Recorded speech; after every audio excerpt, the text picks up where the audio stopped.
Hey guys, welcome back. Today I am going to be talking about my breastfeeding journey.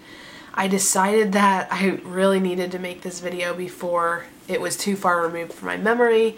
I want to make it so I can have it to look back on for baby number 2, and I thought I could share my experience with some of you guys out there who might be going through some of the same things or having some of the same thoughts that I had. So I am really excited to get into it today and start sharing with you guys how my breastfeeding journey with Joshua went. Okay, so we're talking breastfeeding. So I want to kind of start at the beginning before I even was pregnant and just tell you guys about my whole thought process and experience, because I think probably somebody out there can relate to it. So before we ever had Joshua, Ben and I had discussed breastfeeding and what we thought about it and if we thought it was what we would want to do with our kids. And I always was pretty adamantly against it for myself. I was not breastfed, and I was not ever around people that were breastfeeding. When my mom had me, the doctors told her it was just as healthy, if not healthier, to give your child formula than breast milk. And so my mom decided to just feed us all with formula because she thought it was the same exact level of nutrition and everything like that. So it was always kind of this foreign thing to me that I always felt really uncomfortable about. And Ben always really supported it and thought it was a really good idea. And we always went back and forth about what we would do with our own kids. And so I think it was when we started getting into CrossFit. Long story short, we started CrossFit. I love CrossFit. I wish I was still doing CrossFit, but that's a whole other story. So when we started getting into CrossFit was when there was a challenge at our CrossFit gym to choose. You had to choose a particular diet, and we chose paleo. And I had done a paleo diet before, but at this point I started really researching nutrition, and I found some of my very favorite nutritionists, Diane Sanfilippo and Liz Wolfe and Cassie Joy Garcia, and I will link them in the description so you guys can check them out.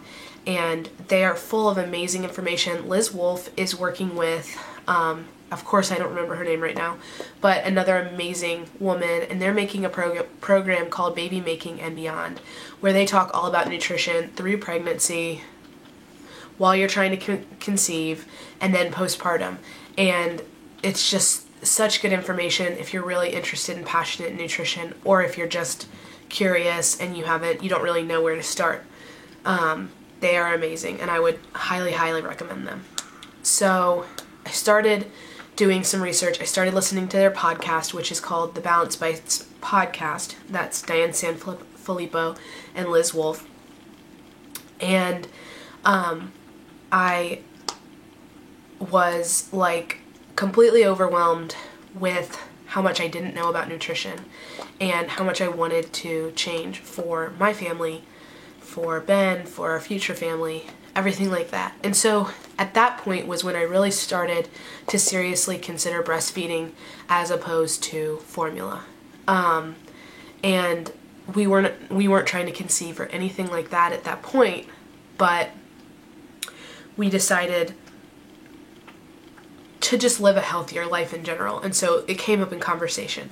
Now another piece of this, just to back up, is I have a rare, I guess it's not that rare, but gene mutation, and it's called the BRCA2 gene mutation. It's BRCA2, and it is a gene mutation that basically means that I would have an 85% chance of having breast cancer, and this gene mutation also links breast cancer to ovarian cancer. So a lot of doctors that deal with cancer patients have a specific diet that they recommend for cancer patients or people that are highly, very likely to get cancer, a special diet. And one of the main things that they say to absolutely avoid is soy. That's going to come into play later. So fast forward a year, we've been married a year, and we decide we want to have a baby. And so we get pregnant, and we're so excited. And through the pregnancy, we kind of just like discussed it, and I started out just really not being sure that I 100% wanted to breastfeed. I was still just uncomfortable with the idea of it, but I couldn't argue with the facts nutritionally. Just how amazing it is for your baby. Now, I want to say that I think that you have to make the best decision for you. You have to make the decision that's going to make your family the healthiest and happiest they can be. And if that's not breastfeeding for you, that's completely fine. I 100% understand how demanding it is and how difficult it is. And some people just don't produce enough milk, and it's just, there's so many struggles surrounding it. So I'm not at all condemning anyone for any decision that they make. I'm just talking about my personal experience and research. So when we got closer to having Joshua, I decided, like, there's no way that I'm not gonna not try it. I'm gonna try it 100%. So I had him, and it was not weird or uncomfortable at all. It was completely natural for me. And he started eating great right away, and everything went really smoothly. The day he was born, the first time he ate was a little bit like difficult, but then after that, it just went really smoothly. And we were really lucky in that we didn't have any kind of complications there. Now, of course, there are times that my nipples got sore, and it, it's tough and it hurts, and it's so extremely demanding. I have so much respect for women that breastfeed their babies for like multiple years. Like, I can't even imagine the time and energy and everything that you put into that. Like, that's amazing. So Joshua was completely on breast milk until he was 7 months old. But I'm going to back up a little bit. So at 4 months old, we did start introducing solid foods because he was showing a lot of interest in solid foods. And the nutritionist that I followed for baby foods and stuff kind of talked about showing interest in food, then you can go ahead and let them explore. So that's what we did with Joshua, and he did really well with that. So at that point, we started him out eating 2 very small meals of food, and then he was still breastfeeding throughout the day. So I would say that when Joshua was, born through probably 4 months old, he was eating every 3 hours, and he was still getting up a lot in the night. He might have slept like 4 hours at a time, but that was not a regular thing. He was pretty much eating every 3 hours. Sometimes you could stretch it to 4 or 5 hours, but I was also pumping. So a lot of times if he would eat on one side, I would pump on the other side. And my supply stayed, we never felt like, well, just kidding. We did have some moments that we were scared that my supply wasn't going to keep up with the demand. And that can get really stressful. I think he was like 6 weeks old. I think we were in Asheville, North Carolina. And there was like a moment where we felt so worried that I wasn't going to be able to keep up with the demand, but it worked out and it ended up being fine. But that was also a time where at first I was not comfortable breastfeeding in public. So another really stressful piece for me was I never wanted to be out so long that, like, for more than 3 hours, because then I would have to feed Joshua in public, or I would have to have a bottle of breast milk with me. And Ben and I had planned a trip before Joshua was born for him and I to go on. And so every single like pouch of breast milk we were saving in the freezer, we were trying not to use. So there was like, it was very stressful for a while because I was constantly pumping, I was constantly feeding, and I wasn't leaving the house for more than 3 hours. And other than like going on trips and stuff. And when we went on trips, we would give him a bottle of breast milk. And so I believe it was really tough. I'm not gonna lie. It's really hard. If you exclusively breastfeed and you don't like to feed in public and you aren't pumping, or you are pumping and you're saving it for something, it is very stressful because 100% of what that baby eats is up to you. And you have to be available for them to eat. And that really can get to you, and it can make you not feel like yourself and like you have freedom and like you have the ability to go and do things. But everybody was healthy and all of that was good.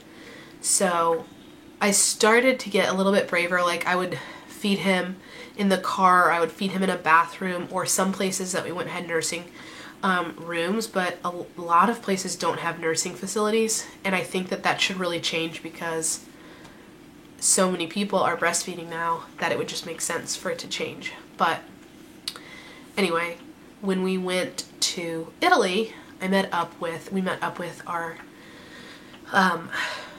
Ben's brother and our sister-in-law, and in Italy, everybody is much more free about breastfeeding, and they're not as like concerned about going into a bathroom or covering up. And so you don't really have that option there because the bathrooms are ridiculously tiny if you happen to be at a cafe, and if you're just in public, sometimes you have to pay to use the restroom, and so you pretty much have to get used to feeding in public. And so that was actually a really big blessing because I was able to just get used to using my cover, of course, but just feeding him in public, and that helped so much relieve some of the stress because I didn't feel like I had to leave every 2 hours, every 3 hours to go do something else. And so at this point he was doing a lot better in the night. He was probably waking up once or twice in the night, and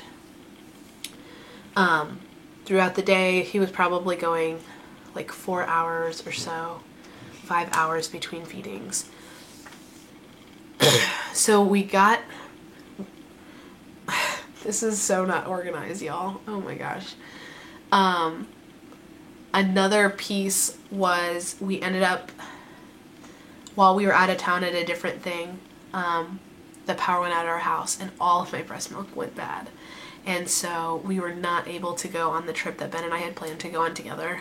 And there was a couple other things that I wasn't able to do because at the time I was exclusively breastfeeding, and I had not, all the milk that I had saved up was gone. And after Italy I stopped pumping because I was like really enjoying not feeling the stress of having to pump, having to save, having to like do all of that. So we got back from Italy, and I had done some research and found a formula that was made without soy. So every formula that I've ever heard of, that I've ever researched or seen at a grocery store that's made in the United States is made with soy or has soy in it. So because of my gene mutation, we don't know if Joshua has that gene mutation, but I did not want to feed him soy. It was just something that was important to me. So I found a German formula that was not made with soy.